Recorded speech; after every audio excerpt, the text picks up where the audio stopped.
श्रावण महीने की पंचमी के दिन शंकर भगवान पर जिस जिस परिवार के व्यक्ति का कांवड़ जल हमने बताया आपको, जरूरी नहीं है कि डंडा बांधकर 2 कांवड़ के जल के लोटे लेकर जाओ, आप अपने हाथ में भी 2 पात्र लेकर जा सकते हैं।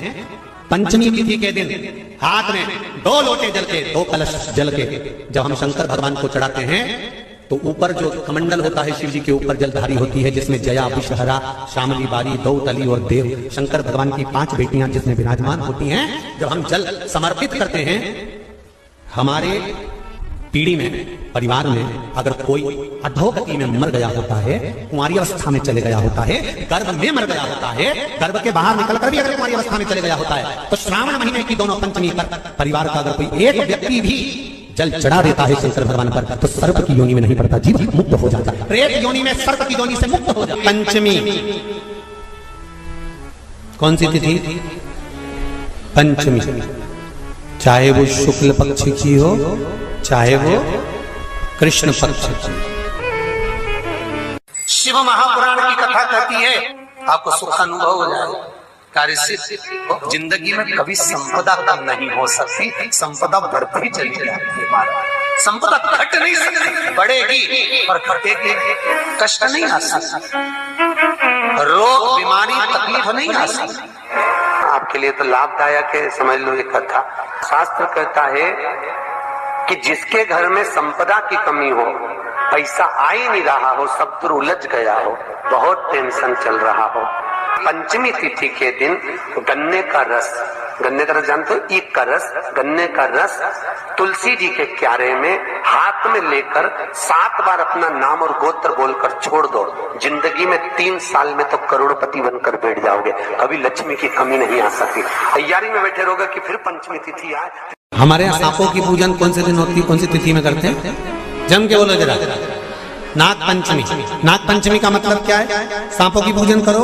नाग पंचमी का मतलब होता है शंकर जी के मंदिर में जाकर 1 लोटा जल समर्पित कर दो। उसका कारण क्या है कि हमारे परिवार में, हमारे कुटुंब में, परिवार में कोई 7 पीढ़ी के अंतर्गत भी अगर कोई जीव तड़प रहा होता है, पड़ा हुआ होता है, उसकी मुक्ति नहीं होती है, तो पंचमी का चढ़ा हुआ जल उस जीव को प्राप्त हो जाता है और वो जीव तर जाता है, उसका फिर जन्म नहीं होता। वो तर संपदा के लिए अर्थात जिसका व्यापार नहीं चलता, जिसके घर में पैसा नहीं आता, या नौकरी नहीं लग रही, या सर्विस नहीं लग रही, आप अप्लाई कर रहे हो, जगह जगह जाकर इंटरव्यू भी दे रहे हो और पैसा नहीं आता, तो उसके लिए भी प्रयास किया जाता है। पर उसके लिए यहाँ पर जो धन के लिए करते हैं, उसके लिए विष्णुपदी के लिए करते हैं। मतलब जैसे गंगा के जल में तुलसी के 11 पत्ते डाले जाते हैं और उसको किसी भी नारायण के मंदिर में, राम कृष्ण शिव शंकर नहीं, राम कृष्ण भगवान विष्णु दत्त आदि जितने नारायण के मंदिर हैं, उस मंदिर में किसी भी पात्र में, एक छोटे से पात्र में उसको भरकर रखी जाते हैं महाराज, उससे भी जॉब, सर्विस, नौकरी में सफलता प्राप्त हो जाती है। परंतु वो भी एकादशी को ही होता है। कुछ देर तक पात्र को रखा जाता है, फिर वही पात्र का जल किसी भी वृक्ष के नीचे डाल दिया जाता है, उससे भी नौकरी के लिए फायदा मिलता है। गंगा का जल को एकादशी और द्वादशी इन 3 तिथियों पर एक रोटी में थोड़ा सा मीठा रखकर सोमक पितृ का नाम लेकर यदि गाय को खिला दिया जाता है, तो अगर कोई पूर्वज प्रेत योनि में भी पड़ा हुआ होता है, भटक रहा होता है, जिसको पिंड नहीं मिला, जो अचानक मर गया होता है, अधोगति में चले गया होता है, उस जीव की मुक्ति दशमी, एकादशी और द्वादशी, ये 3 दिन सोमक पितृ का नाम लेकर रोटी में, पूड़ी में मीठा रखकर अगर गाय को खिला दिया जाता है, ये 3 दिन तक, तो वो पितृ कभी भटकते नहीं है, उनको मुक्ति प्राप्त हो जाती है मोक्ष में। दशमी की रात्रि के 12 बजे घी का दिया हथेली में रखकर, दरवाजे के बाहर उस दिए को हथेली में रखकर चंद्र का दर्शन रात्रि के 12 बजे दिए की लो में चंद्र का दर्शन करते हैं, उससे ज्योत प्रबल होती है हमारे।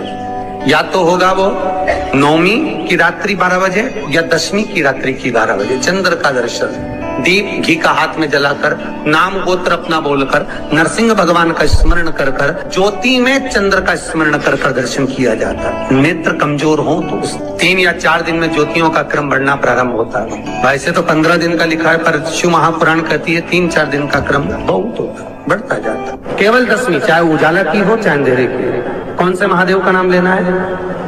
श्रम्भेश्वर महादेव। तो जब कोई व्यक्ति चिड़चिड़ करता है, क्रोध करता है, गुस्सा करता है, तो महाराज शंकर भगवान का श्रम्भेश्वर महादेव का नाम लेकर 31 बेलपत्र, जिस व्यक्ति को क्रोध आता है उस व्यक्ति का स्मरण कर कर आखा चावल मतलब सेगे चावल के साथ एक बेलपत्र 31 बेलपत्र कर कर शिव जी के शिवलिंग पर समर्पित करी जाती है, मात्र दशमी की तिथि के लिए। केवल दशमी, चाहे उजाला की हो चाहे अंधेरे की। कौन से महादेव का नाम लेना है? श्रम्भेश्वर महादेव, शिव जी का एक। छोटे छोटे बच्चे रहते हैं, कुछ बच्चों को माता जबरदस्ती के भोजन कराती है, खिलाती है, ठोकती, मारती, खिलाती है। कुछ बच्चे ऐसे रहते हैं वो कुछ खा ही नहीं पाते, मुख में दो और वॉमिटिंग कर देते हैं, उल्टी कर देते हैं। ऐसे बच्चों के लिए या जिस व्यक्ति को भोजन पचता नहीं हो और उधर में एसिडिटी रहती हो और जलन टाइप की होती हो, उसके लिए भी श्रम्भेश्वर महादेव का स्मरण है। सुंदर व्याख्यान वर्णन किया है। श्रम्भेश्वर महादेव के ठीक सामने अर्थात भगवान शंकर के किसी भी शिवलिंग के सामने एक तांबे के लोटे में जल रख लीजिए और जल के अंदर 3 बेलपत्र डाल दीजिए, एक पीपल का पत्ता डाल दीजिए, शमी के 11 पत्ते कलश को छुआकर शंकर भगवान के शिवलिंग पर श्रम्भेश्वर महादेव के नाम से चढ़ा दीजिए। उस जल को उठाकर ले आइए, 1 रात्रि तक घर के अंदर रखना है। उस जल को श्रम्भेश्वर महादेव का नाम लेकर जिस व्यक्ति को एसिडिटी होती हो या उधर खराब रहता हो या भोजन नहीं पचता हो या पेट से जुड़ी हुई प्रॉब्लम हो या बच्चों को भोजन कराते हैं और वो वोमिटिंग कर देते हो, ऐसे बच्चे को या भोजन नहीं भा रहा हो ऐसे व्यक्ति को उस जल को सुबेरे दोपहर शाम 3 बार श्रम्भेश्वर महादेव का नाम लेकर आचमन कराना प्रारंभ कर दो, पिलाना चालू कर दीजिए।